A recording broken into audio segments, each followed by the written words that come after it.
শেষ ঠিকানা যদি ৩.৫ হাত মাটি হয়, তাহলে কিসের তো ক্ষমতার দাপট? ভোর ৫টায় মৃত্যু, সকাল ৬টায় জানিয়ে দেওয়া হবে মাইকে, ৮টায় শেষ গোসল করানো হবে, ৯টায় তোমাকে নতুন কাপড়ে সাজানো হবে, জোহরের নামাজের পরে তোমার আলিশান বাড়ি থেকে বের করে নিয়ে যাওয়া হবে, ২টায় তোমার জানাজার নামাজ পড়ানো হবে, ২:৩০টায় তোমাকে কবরে নামিয়ে ফেলা হবে। মাটি দেওয়া শেষ হয়ে গেলে কেউ তোমার জন্য দোয়া করবে, আর কেউ চলেও আসবে। এই তো জীবনের শেষ আয়োজন।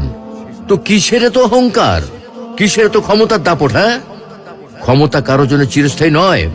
অন্যায় ভাবে কাউকে ঠকালে একদিন ঠিক নিজেকেও ঠকতে হবে, এটাই নিয়ম। হ্যাঁ, এটাই নিয়ম। ভোরের সূর্যোদয়ের আলোতে যে পৃথিবী আলোকিত হয়, সন্ধ্যার সূর্যাস্তে তা আবার হারিয়ে যেত দেখি। অসত্য দিয়ে সত্যকে কখনো ঢেকে রাখা যায় না। প্রকৃতি